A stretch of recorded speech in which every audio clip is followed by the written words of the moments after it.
اور جب علاج کرنے کا موقع آئے، آدمی کسی وقت بیماری سے دوچار ہو تو اسے چاہیے کہ علاج کرنے میں کوئی کوتاہی نہ کرے، اور علاج نہ کرنا اور یہ کہنا کہ مجھے اللہ کی ذات پر بھروسہ اور اعتماد ہے، اس نے مجھے بیماری دی ہے وہی مجھے شفا بھی دے گا، یہ بات اپنی جگہ بالکل صحیح ہے، لیکن خود نبی کریم صلی اللہ علیہ وسلم جو ہم سے زیادہ شریعت کے جاننے والے اور اللہ تعالیٰ کی پسند ناپسند کو سمجھنے والے تھے، انہوں نے ہمیں یہ ہدایت دی ہے کہ آدمی جب بیماری سے دوچار ہو تو اسے علاج کرنا چاہیے، علاج کرنا سنت ہے۔ آج کے اس زمانے میں آدمی اگر بیمار ہوا تو علاج و معالجہ کرنا درمیانی طبقے کے لیے تو مشکل ہے ہی، غریب آدمی کے لیے تو بہت مشکل ہو گیا کہ وہ علاج و معالجہ کرائے، دوائیں بھی مہنگی، اور اس کے بعد علاج و معالجے کی جو شکل ہوتی ہے، ابھی شیخ آصف صاحب نے آپ کو بتایا کہ اس سلسلے میں جو لوگ ایجنٹ گیری کرتے ہیں وہ لے جا کر کے پرائیویٹ ہاسپٹلوں میں ایڈمٹ کر دیتے ہیں، اور اس ہاسپٹل کے جو ذمہ داران ہوتے ہیں وہ کہتے ہیں کہ کسی بھی قسم کا علاج شروع کرنے سے پہلے آپ 1 لاکھ روپیہ ٹیبل پر رکھیے، 50,000 روپیہ ٹیبل پر رکھیے، 10,000 روپیہ جمع کروائیے، تب جا کر کے علاج و معالجہ شروع ہوگا۔ ظاہر بات ہے جب یہ شکل ہوتی ہے تو آدمی جب حالات سے دوچار ہوتا ہے اور اس کا کوئی عزیز قریب جیسے ماں بیمار ہو گئی، باپ بیمار ہو گیا، بیوی بیمار ہو گئی، بچہ بیمار ہو گیا، تو ان سے جو لگاؤ ہوتا ہے اس کے پیش نظر وہ نہ آگے دیکھتا ہے نہ پیچھے دیکھتا ہے، علاج و معالجے کے لیے جتنی جلدی ممکن ہو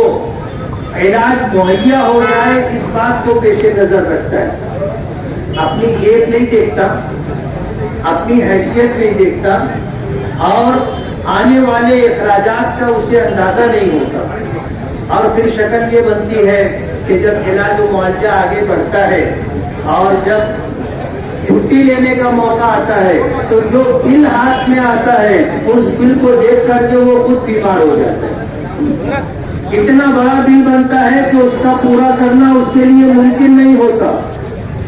ایسے حالات کے اندر ضروری ہے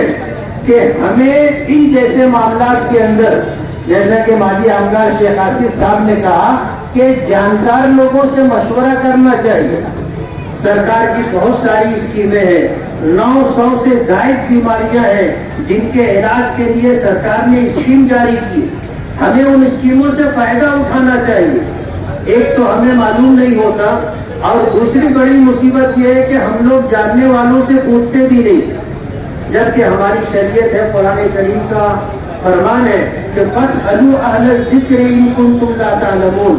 اگر بھلائی کی بات تمہیں معلوم نہ ہو، تم ناواقف ہو تو جاننے والوں سے پوچھو۔ آپ جاننے والوں سے پوچھو گے، تجربے کار لوگوں سے پوچھو گے تو وہ آپ کو بتائیں گے کہ اس موقع پر کیا کرنا چاہیے۔ ہمارا شہر ایک ایسا شہر ہے کہ اس شہر کا مزاج یہ بنا ہوا ہے کہ سول ہاسپٹل میں اچھا علاج نہیں ہوتا، سول ہاسپٹل میں اچھی دوائیں نہیں ملتی۔ ہوتا یہ ہے کہ سول ہاسپٹل میں جو دوائیں ملتی ہیں وہ سرکار کی طرف سے مہیا کرائی جاتی ہیں اور 1 نمبر کی دوائیں ہوتی ہیں، لیکن ہمارا مزاج بن گیا ہے اپر کلاس جانے دو، مڈل کلاس جانے دو، لوور کلاس کے لوگ، غریب طبقے کے لوگ بھی سرکاری ہاسپٹلوں میں جانا پسند نہیں کرتے، پرائیویٹ ہاسپٹلوں کا رخ کرتے۔ چھوٹی موٹی جو روزانہ کی بیماریاں ہوتی ہیں، سردی ہے، بخار ہے، اس کے لیے ٹھیک ہے آپ کسی کلینک پر چلے جائیں، علاج کروا لیں، لیکن بڑی کسی بیماری سے آدمی دوچار ہو تو اسے تھوڑا سا سوچ سمجھ کر کے قدم آگے بڑھانا چاہیے۔ ہمارے شہر میں اس بات کی ضرورت ہے کہ ایسا کوئی طریقہ کار اختیار کیا جائے کہ غریب لوگوں کو علاج و معالجے میں سہولت ہو، یا تو ہم اس کا انتظام خود کریں، یا پھر جو لوگ مبتلا بھی ہیں، بیماری کا شکار ہے، وہ جانکار لوگوں سے ملاقات کر کے سرکار کی اسکیموں سے فائدہ اٹھانے کی کوشش کریں۔ کل جب یہ حضرات ممتاز ہے، دانش ہے اور ان کے چند دوست و احباب دعوت نامہ لے کر کے آئے تھے اور انہوں نے اپنے کاروبار کے متعلق بتایا، تو اس بات کا بھی انہوں نے اظہار کیا کہ ہم سستی دوائیں دیں گے، یعنی میڈیکل پر جو دوائیں جس ریٹ میں ملتی ہیں ہم اس میں رعایت کر کے سستی دوائیں لوگوں کو مہیا کریں گے۔ ظاہر بات ہے کہ جب جہاں سستا ملتا ہے لوگ وہاں دور دراز سے جا کر کے دوائیں لیتے ہیں، اپنی ضرورت کی چیزیں لیتے ہیں۔ اگر یہ بات پیش نظر ہے اور یہ اب آپ چاہتے ہیں کہ بیماری میں مبتلا لوگ جب روپیے پیسے کو لے کر پریشان رہتے ہیں تو سستی دواؤں کا انتظام اگر آپ کرو گے، اچھی دواؤں کا آپ انتظام کرو گے، تو چاہے میں نے ان سے پوچھا تھا کہ آپ کے میڈیکل کے قریب کوئی ہاسپٹل ہے، ورنہ آپ نے دیکھا ہوگا کہ جب ہاسپٹل بنتا ہے تو ہاسپٹل والا خود ہی ایک میڈیکل بھی بناتا ہے، اور اس ہاسپٹل کے آس پاس جو میڈیکلیں ہوتی ہیں لوگ ہاسپٹل سے نکلتے ہیں، بھاگ کر کے میڈیکل پہ جاتے ہیں، جلدی سے دوا لیتے ہیں، فوراً واپس آتے ہیں، اس لیے کہ ان کو کہا یہی جاتا ہے بس 1 منٹ میں دوا چاہیے۔ پھر سے میں نے پوچھا کہ آپ کی ایجنسی کے قریب، آپ کے میڈیکل اسٹور کے قریب کہیں ہاسپٹل ہے؟ بولے نہیں ہے ہاسپٹل، لیکن ہم لوگ سستی دوا دیں گے۔ میں نے کہا پھر ٹھیک ہے، آپ سستی دوا دیں گے تو بہت اچھی بات ہے۔ آج اس موقع پر دوا آج کے زمانے میں ہر ایک کی ضرورت بن گئی۔ پہلے ایسا ہوتا تھا لوگ کم بیمار ہوتے تھے، وجہ اس کی یہ تھی کہ لوگ کم کھاتے تھے۔ کتابوں میں آپ نے پڑھا ہوگا کہ ملک فارس سے، یونان سے، وہاں کے حکمراں اور بادشاہ نے ایک حکیم کو مدینہ منورہ بھیجا تھا، اور وہ مدینہ منورہ میں آ کر کے رہا۔ کافی ٹائم گزارنے کے بعد بھی بیماروں کا علاج و معالجہ کرنے کے لیے اس نے اپنے آپ کو مدینہ منورہ میں مقید کر لیا تھا، لیکن بیمار آتے نہیں تھے۔ اس نے جا کر کے ذمہ داروں سے پوچھا کہ آپ کی بستی ایسی کیسی بستی ہے کہ یہاں کوئی بیمار نہیں ہوتا؟ تو بتایا کہ ہمارے پیغمبر جناب رسول اللہ صلی اللہ علیہ وسلم نے ہمیں بتایا ہے کہ اپنے پیٹ کے 3 حصے کرنا چاہیے، ایک حصہ کھانے کے لیے، ایک پانی کے لیے اور ایک خالی چھوڑ دینا چاہیے۔ کم کھانے والا بیمار نہیں ہوتا، کم کھانے والا بیمار نہیں ہوتا۔ حجاج ابن یوسف ایک بہت بڑی تاریخی شخصیت گزری ہے، جہاں اس نے بہت زیادہ ظلم و ستم کیا تھا، وہیں اس نے قرآن کریم کی آیات پر اعراب بھی لگایا ہے۔ اگر وہ قرآن کریم کی آیات پر زیر زبر نہیں لگایا ہوتا تو آج ہم لوگوں کے لیے قرآن کریم پڑھنا مشکل ہو جاتا، بلکہ بے پڑھے لکھے عربی نہ جاننے والے لوگوں کے لیے ناممکن ہو جاتا، لیکن اس نے قرآن کریم پر زیر زبر لگایا تو قیامت تک پڑھنے والے لوگوں کا جو ثواب ملے گا اللہ پاک اس کو بھی عطا کرے گا۔ تو اس امت کا سب سے بڑا ظالم بھی تھا اور اس امت کا سب سے بڑا نیکی کا کام بھی اس نے کیا۔ اس نے اپنے اس وقت کے بغداد کے مشہور حکیم سے پوچھا تھا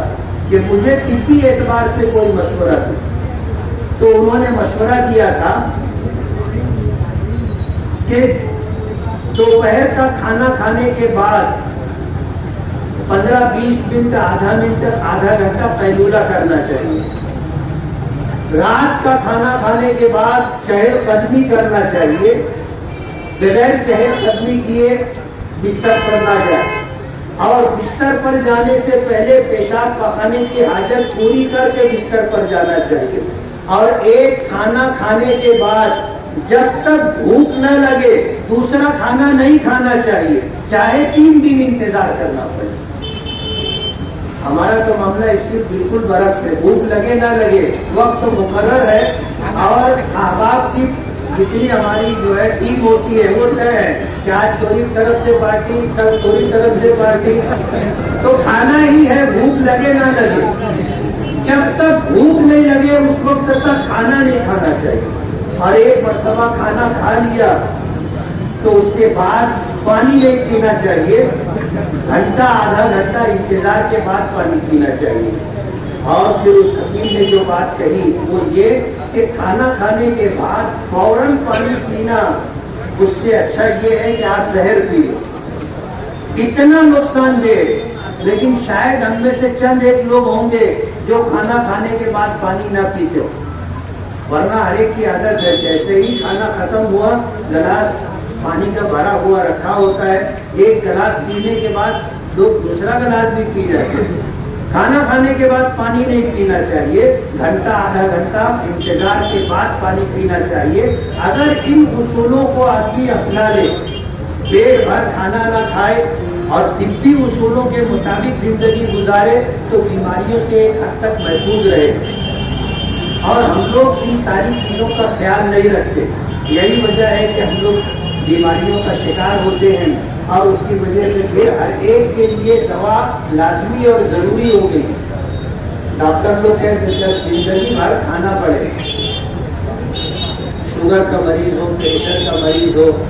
کینسر کا مریض ہو، اور بھی بہت سارے امراض ہیں، ایک مرتبہ دوا چالو ہوئی تو پھر وہ دوا چلتی رہتی ہے زندگی کے ساتھ.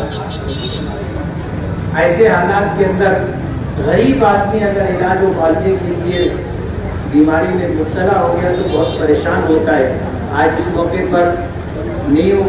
دوا بازار کا افتتاح ہو رہا ہے. میں ممتاز ہے، دانش ہے، ان کے اہل خانہ ہے، دوست احباب اور متعلقین جو اس کام میں ان کے ساتھ شریک رہے، سبھی لوگوں کو دل کی گہرائیوں سے مبارکباد دیتا ہوں اور یہ امید کرتا ہوں کہ ہمارا یہ شہر اگر طبی اصولوں کے مطابق زندگی گزارے تو بہت حد تک بیماریوں سے محفوظ رہ سکتا ہے. اللہ تعالیٰ ان کی رزق میں، ان کی عمر میں اور ان کی صلاحیتوں میں برکت عطا فرمائے اور اس شہر کو شہر والوں کی طرف سے دیش از دیش فائدہ پہنچے. وآخر دعوانا الحمدللہ رب العالمین. تاج روپ اینڈ پلاسٹک ہمارے یہاں پانی بھرنے کے لیے کئی قسم کی نلی، ساتھ ہی موپ، وائپر، پلاسٹک خراٹا، ساتھ ہی کوکر، مکسر، پانی کی بوتل، ٹفن، کپ، ساسر، پلاسٹک کی کرسیاں، خاص ہوٹل شادی بیاہ کے لیے بکت 2 سے 3 سال گارنٹی کے ساتھ. اسی کے ساتھ carrot plastic tub, Kings company کے تمام پلاسٹک کے اشیاء کی 1 سال سے لے کر 5 سال تک گارنٹی کے ساتھ، جیسے ملٹون، سیلو، بروسل، نیاسا، اورنج اینڈ مہاراجہ کمپنی کے ہوم اپلائنسز، گالا کلیننگ ویئر. اسی کے ساتھ ہماری دوسری شاپ، دوسری برانچ، جہاں ہر ٹائپ کی رسیاں، سکر، تاڑ پٹری، گرین نیٹ، ساتھ ہی شیتکری بھائیوں کے لیے گھر گھتی ہوٹل آئٹمز، خاص دکانداروں کے لیے گارنٹی کے ساتھ تمام آئٹمز ہول سیل و ریٹیل قیمت میں ہمہ وقت دستیاب ہیں. ہماری پہلی شاپ کا پتہ شیواجی ٹاؤن ہال کے آگے فتو حکیم سے پہلے مالیگاؤں. دوسری برانچ کا پتہ گل بازار قلعہ پولیس اسٹیشن کے پاس مالیگاؤں. ایک بار ضرور تشریف لائیے. بہترین کوالٹی، مناسب دام، بہترین کام. ہماری شاپ کا نام تاج روپ اینڈ پلاسٹک یاد رہے. عنایت کلیکشن، لیڈیز کپڑوں کا بھرپور خزانہ، ہر طرح کی کوالٹی، کئی طرح کے فیشن، جیسے ریڈی میڈ میں لانگ کرتی، لکھنوی کرتی، پاکستانی کرتی suit, muslin kurti, pure georgette kurti, palazzo suit, mirror Pakistani suit اور گنزا ڈریسز، کچے کپڑوں کے مٹیریل میں Banarasi suit, cotton suit, muslin suit اور گنزا سوٹ، پاکستانی سوٹ. اسی کے ساتھ کٹ پیس میں کاٹن ورک کرتی، مسلین کرتی، لکھنوی کلی، جارجٹ کٹ پیس، چینون. خاص شادی بیاہ کے موقع پر آپ کے لیے چینون مٹیریل دوپٹوں میں پیور دوپٹہ، مسلین، راکھی، چینون دوپٹے اور گنزا دوپٹے، تمام کٹ پیس کے دوپٹے کے ساتھ سوٹ بنا کر بھی ملتا ہے.